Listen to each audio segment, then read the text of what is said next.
America ने Venezuela के राष्ट्रपति निकोलस मादुरो और उनकी पत्नी सिलिया फ्लोरेंस को शुक्रवार देर हिरासत में तो ले लिया।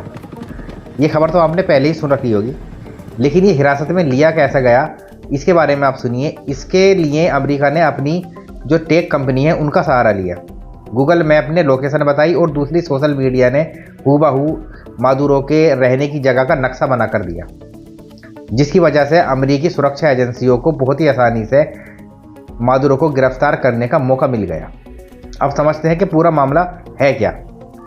मादुरो को इस टाइम न्यूयॉर्क के मेट्रोपॉलिटन डिटेंशन सेंटर में लाया गया है। विवाद की जड़ क्या है? अमेरिका का दावा है कि कार्रवाई नार्को, आतंकवाद, ड्रग्स तस्करी और अंतर्राष्ट्रीय आपराधिक मामलों से जुड़े आरोपों की वजह से की गई है। वहीं वेनेजुएला का कहना है कि ये अंतर्राष्ट्रीय कानून का उल्लंघन है और अवैध सैन्य आक्रमण है। असली वजह वेनेजुएला का तेल भंडार बताया जा रहा है। तेल का खेल, जिस देश के पास दुनिया का सबसे बड़ा तेल भंडार था, अब बर्बादी कगार पर है। वेनेजुएला के पास सऊदी अरब, ईरान, इराक, कुवैत जैसे देशों से भी बहुत ही बड़ा भंडार है तेल का, जिस पर अमेरिका की नज़र है।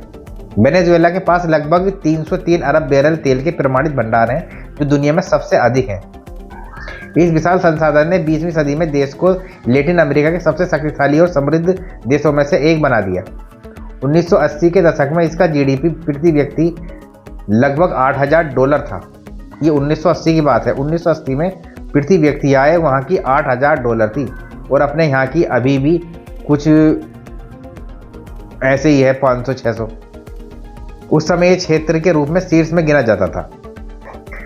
अमेरिका और वेनेजुएला के बीच में कई महीनों की तनावपूर्ण पृष्ठभूमि बनी हुई है। ये पूरी स्थिति अचानक नहीं आई है। पिछले 2-3 महीनों से अमेरिका और वेनेजुएला के बीच तनाव लगातार बढ़ रहा था। अमेरिका ने सैन्य और आर्थिक दबाव दोनों बढ़ाए और तेल तस्करी, ड्रग्स, आतंकवादी गतिविधियों के बहाने वेनेजुएला को निशाना बनाया। अमेरिकी पेंटागन और नौसेना के कैरिबियन में बड़े बल तैनात किए गए। ट्रंप प्रशासन ने नियंत्रणों को बढ़ाने का संकेत लगातार दिया। मादुरो ने बार बार कहा, अमेरिका का असली जो निशाना है वो हमारे तेल भंडारों को लेकर है, और ऐसा भी नहीं कि अमेरिका किसी अन्याय के विरुद्ध लड़ाई लड़ रहा हो। मादुरो और उनकी पत्नी अब अमेरिका की हिरासत में है। उन पर मुकदमे की तैयारी चल रही है। वेनेजुएला में सत्ता को लेकर भारी अनिश्चितता पैदा हो गई है। देश के उच्च न्यायालय ने उपराष्ट्रपति और अस्थायी राष्ट्रपति घोषित किया है, लेकिन वेनेजुएला सरकार ने अमेरिका की कार्रवाई को अवैध करार दिया है। अंतर्राष्ट्रीय प्रतिक्रिया विभाजित है। कुछ देश अमेरिका की नीतियों की निंदा कर रहे हैं, तो कुछ देश इस कदम को तानाशाही को हटाने के रूप में देख रहे हैं। ट्रंप प्रशासन ने संकेत दिया कि वेनेजुएला क्षेत्र में अमेरिकी कंपनियों को प्रमुख भूमिका दी जाएगी, जिससे अमेरिका सीधा वहां के संसाधनों और बाजारों पर कब्जा कर सके। आज का अमेरिका, जो खुद को लोकतंत्र और न्याय का प्रहरी बताता है, उसी ने बेहतर तकनीकी और प्रबंधन का अभाव होने के बावजूद विशाल तेल भंडार वाले देश को आर्थिक तबाही की ओर धकेल दिया है और अब वहीं देश के सर्वोच्च नेता को उठाकर अमेरिका ले आया है। वेनेजुएला की हालत एक साफ उदाहरण है कि संसाधनों की बहुलता भी तबाही का कारण बन सकती है।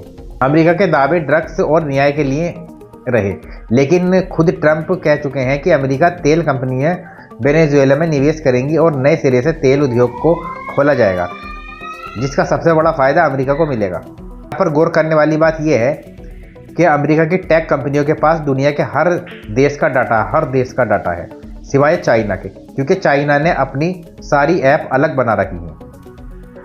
इसी तरह वो दूसरे देश के राष्ट्रपतियों को और प्रधानमंत्रियों को उठा सकता है और अपने देश ले जा सकता है और उस देश को बर्बाद कर सकता है। लाइक, सब्सक्राइब और फॉलो जरूर करिएगा और वीडियो को शेयर जरूर करिएगा।